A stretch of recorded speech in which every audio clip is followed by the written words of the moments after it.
Para dar una mirada a nuestra economía, las expectativas que se tienen, hemos estado celebrando tratados, acuerdos de libre comercio, pero ¿qué está pasando con nuestro país, con nuestros propios proyectos? ¿Cómo se sigue empujando el carro del crecimiento? Vamos a estar conversando de esto junto al presidente de la Confederación de Producción y Comercio, Ricardo Mewes. ¿Cómo está, Ricardo? Buenos días. Muy buenos días, Aurora. Bien. ¿Cómo estamos? ¿Cómo ve que está el sector, la economía?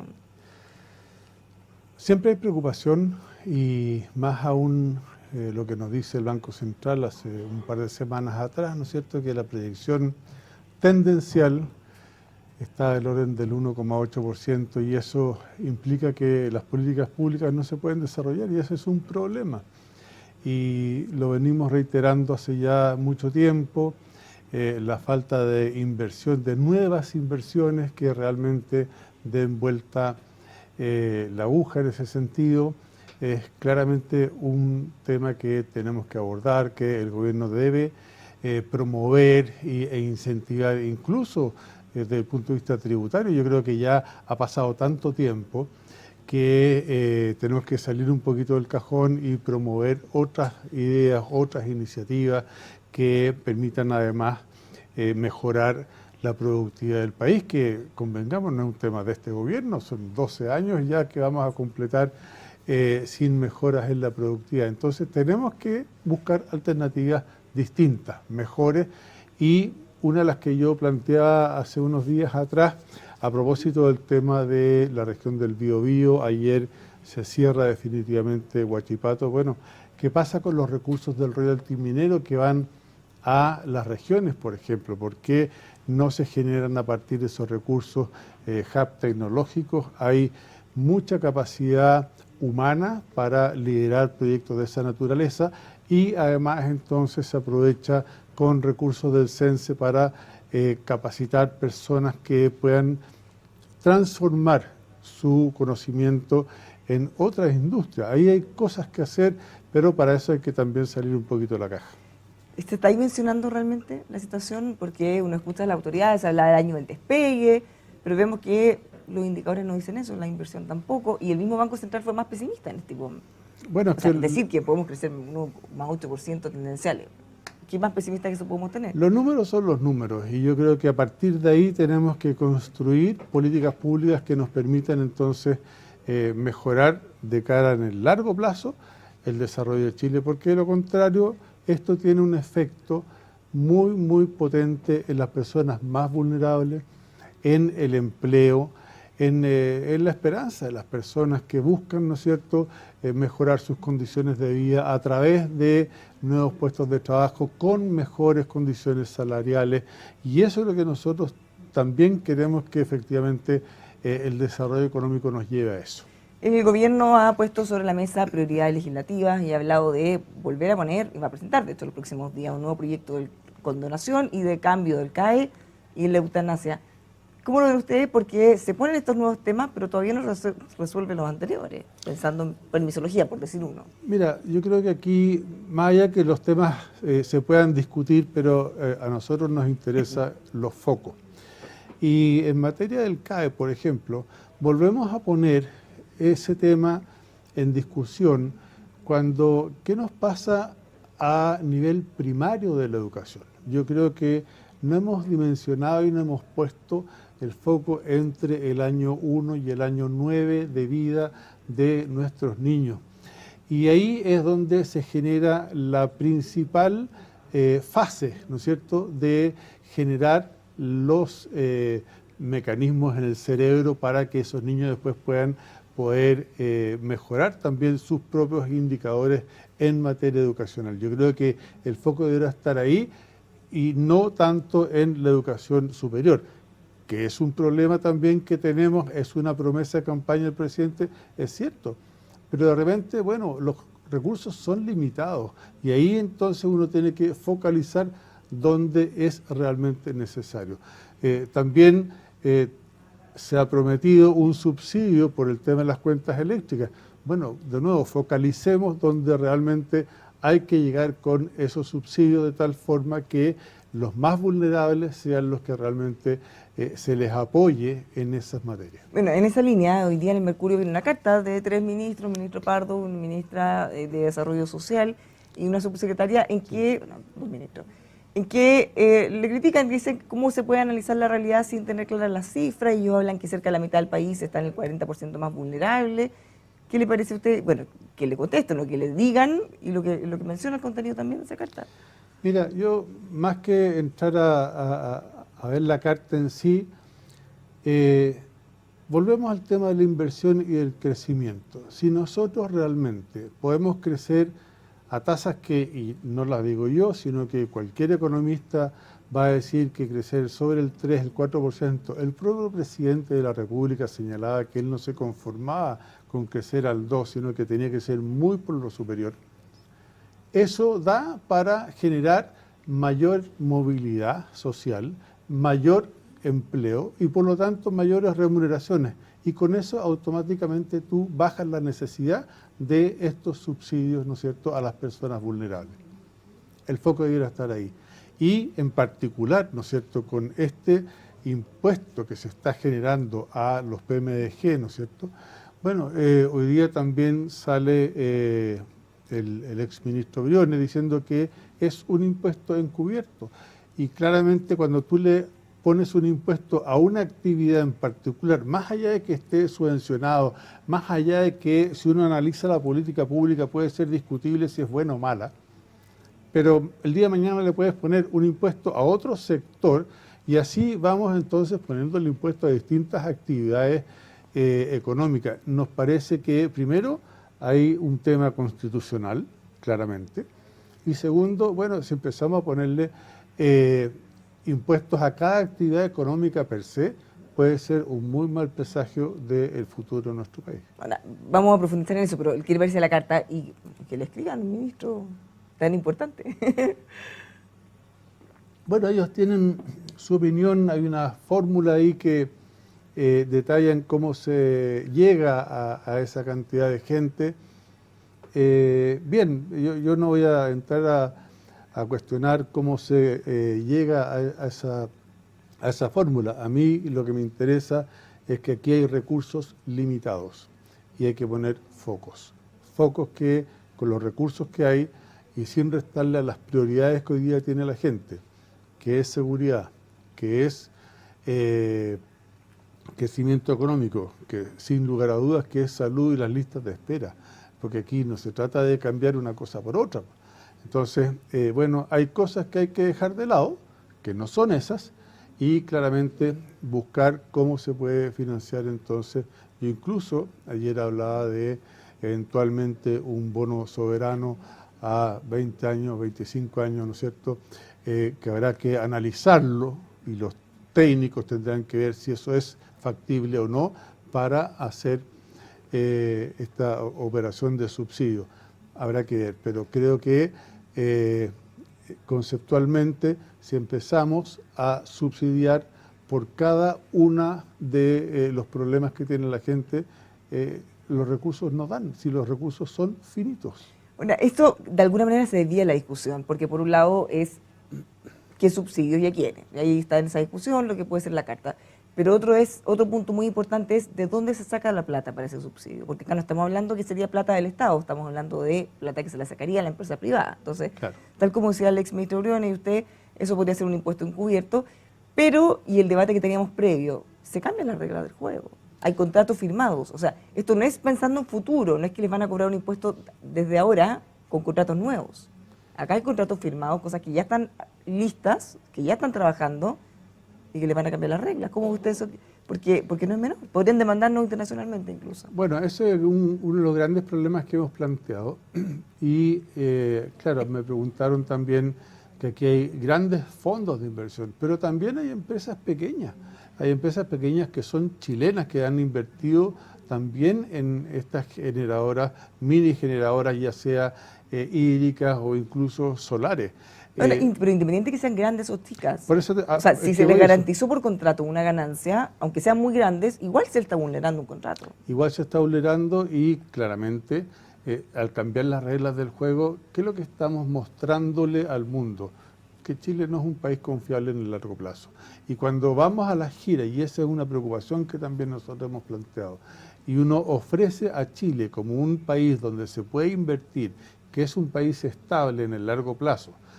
Nos pasó y fue lo que conversamos en Emiratos Árabes cuando acompañamos al presidente. Todos nosotros, el mundo empresarial, el propio gobierno, lo que dijo fue, bueno, Chile es un país confiable, es una puerta de entrada además a Latinoamérica. ¿Por qué? Porque tiene reglas estables en el tiempo. Bueno, y a los 2 meses, cuando ahora, ¿no es cierto?, se plantea esta situación, la verdad es que ¿en qué quedamos? Y eso es lo que a nosotros nos preocupa respecto a la certeza que debe haber para las inversiones que nosotros queremos que lleguen al país. Ahora, respecto a este cambio de la regla de juego, el ministro Pardo decía, depende de cómo se use. ¿Quién entiende No, por es eso? que Es como que o son o no son. Esto es casi blanco y negro. Si cambia la regla del juego o no se cambia la regla del juego, y aquí se están cambiando las reglas del juego. Sí, porque distinto es negociar contratos, y es distinto. Los contratos no son imposibles de modificar, pero necesitan las dos partes, no solo una. Y además, Bárbara, entregar algo a cambio. En el fondo. Acá hay otro problema. Podemos revisar la normativa.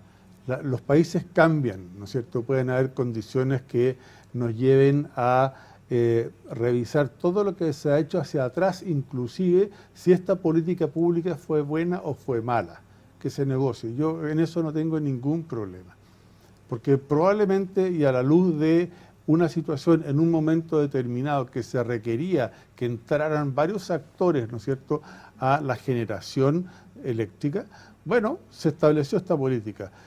Hoy día vemos que quizás no fue la mejor. Hay algunos que dicen que sí, otros dicen que no. Bueno, sentémonos a negociar con los actores, pero no le apliquemos un impuesto directo, ¿no es cierto?, a este sector en particular hoy, porque eso, a nuestro gusto, a nuestro juicio, es cambiar las reglas del juego. Ahora, ¿qué espera que pase esto? Porque es un proyecto de ley, tiene que salir del Congreso, no depende solo del gobierno. Bueno, uno esperaría que en el Congreso, viendo todos los antecedentes, tanto en la Cámara, los diputados, como en el Senado, haya la racionalidad y la perspectiva de largo plazo para que, y se entiendan que efectivamente las reglas del juego no deben cambiar de la noche a la mañana, bueno, este proyecto no se apruebe y vean otras condiciones. ¿Cómo ven ustedes el tema de seguridad? Hemos tenido tantos problemas que ha quedado un poco de lado, pero para muchos es un impuesto. Tienen que gastar una cantidad brutal en seguridad. Clausuraron una farmacia hace poco porque fue asaltada, a juicio de la Dirección de Trabajo, porque no podían darle seguridad a sus trabajadores. ¿Qué les pareció eso a ustedes? ¿Cómo lo vieron? No nos gustó para nada, porque la seguridad es responsabilidad del Estado. Particularmente porque uno puede tener seguridad al interior de las empresas, y de hecho uno tiene seguridad. Tiene cámaras de seguridad, tiene cercos eléctricos, tiene muchas cosas, ¿no es cierto?, alarmas, en fin, pero eso es para minimizar el riesgo. Pero ya cuando entra una turba de gente que viene desde la calle, ahí no hay nada que hacer. Si viene un asaltante armado, entra a un local comercial, ¿qué va a hacer uno? Si tampoco tenemos nosotros armas ni capacidad de defender, y está bien que así sea, porque imagínate si se hace un tiroteo adentro de un local comercial. Entonces, bueno, me parece mal que haya encerrado, porque entra una turba, no tiene mucho sentido cuando es el propio Estado el que tiene que garantizar la seguridad, y así lo declaramos nosotros en ese momento. Entonces, me parece a mí que el tema de la seguridad, si bien es cierto, se ha avanzado y se ha avanzado bastante, y uno ve que más allá de los asesinatos que se ve, bueno, también se ve por otro lado que la Policía de Investigaciones está haciendo redadas, está haciendo el trabajo.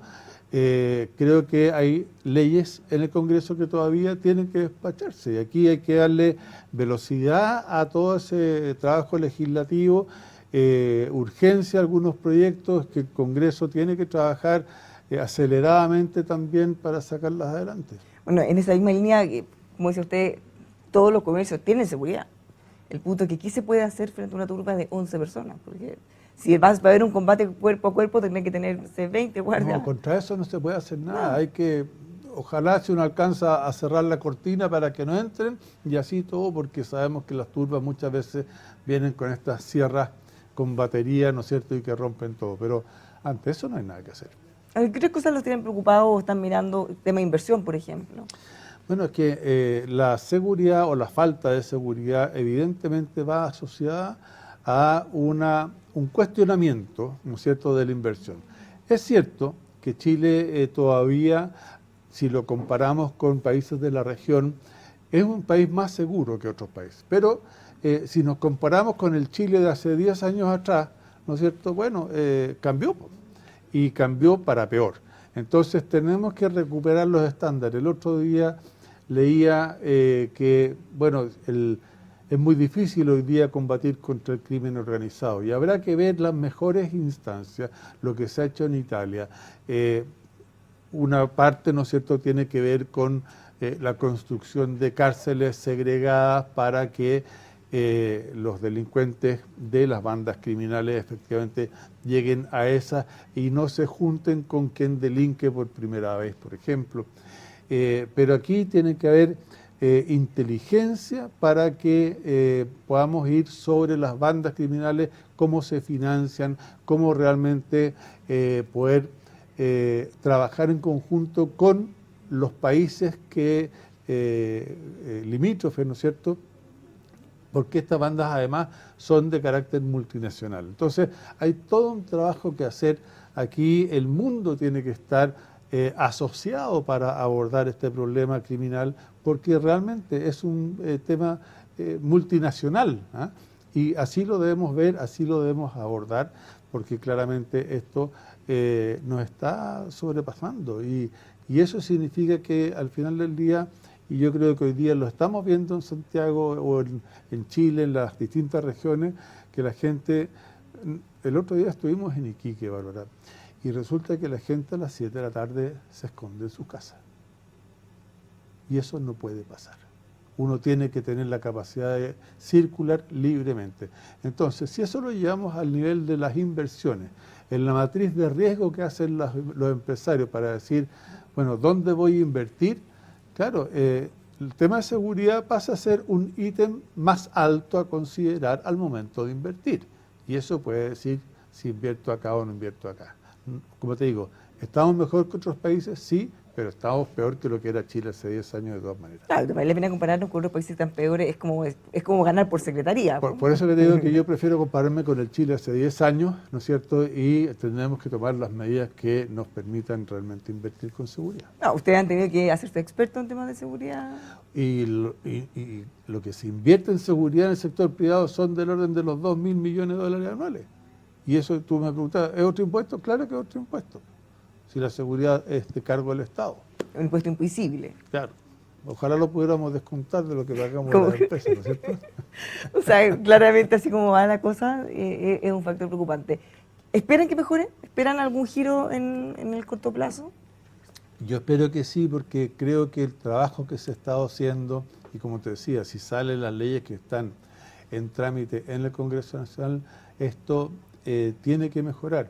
Y yo creo que ha mejorado. O sea, hay que ser justos también en reconocer las cosas que el gobierno ha hecho y no obstante que seguimos viendo que hay asesinatos los fines de semana y en la semana, pero creo que por otra parte estas redadas que ha estado haciendo la PDI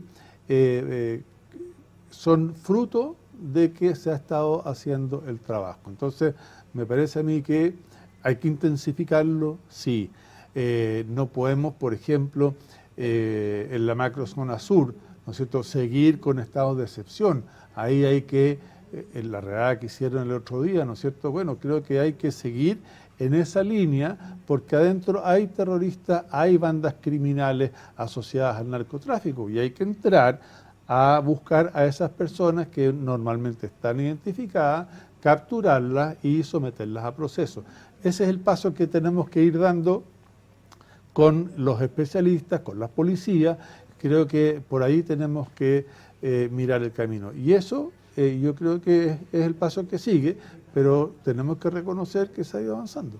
Sí, ahora cuando uno mira las condiciones, por ejemplo, el sector inmobiliario, condiciones crediticias, el bajo consumo, ¿qué falta para poder reactivar eso? Bueno, es como todo un círculo virtuoso o vicioso. Sí, ahí claramente Bueno, tenemos un tema que el hecho que el país no crezca, la falta de certeza, hay temas de crédito que la inflación todavía, veíamos las mismas cifras que conversamos al principio, ¿no es cierto?, el Banco Central. Todavía no logra ir no bajando, converge, claro. aunque va bajando, sí, y se ha hecho un esfuerzo importante, el gobierno y el Banco Central han hecho un esfuerzo importante y yo creo que vamos a lograr llegar a la convergencia del 3%, pero eso va a pasar en el mediano plazo. Entonces, mientras eso no pase, las tasas no bajan, los créditos no van a bajar tampoco, los bancos también tienen que manejar de nuevo su matriz de riesgo y van viendo, bueno, qué empresas van a ser solventes, van a tener flujo. Aquí las empresas quiebran por falta de flujo, no porque tengan buenos o malos resultados. De alguna manera va asociado, ¿no es cierto? Pero el hecho de no tener plata para financiar proyectos claramente es un problema. Entonces, bueno, toda esta vuelta, ¿no es cierto?, claramente está afectando la economía y con crecer al 1,8% no ayuda en nada. Proyectos nuevos con flujos nuevos son muy pocos y eso también está afectando la economía y el desarrollo. Muchísimas gracias por conversar con nosotros, Ricardo. Buena semana. Gracias a ti. Felices fiestas también. Y también, muchas gracias. Y por favor, cuídense la gente porque han habido muchos accidentes y ya muchos muertos en este primer fin de semana y hay que cuidarse. Y oficialmente ni siquiera parten todavía la fiesta. Además. Mayor razón. Los dejamos invitados a que sigan con nosotros aquí en emol.com.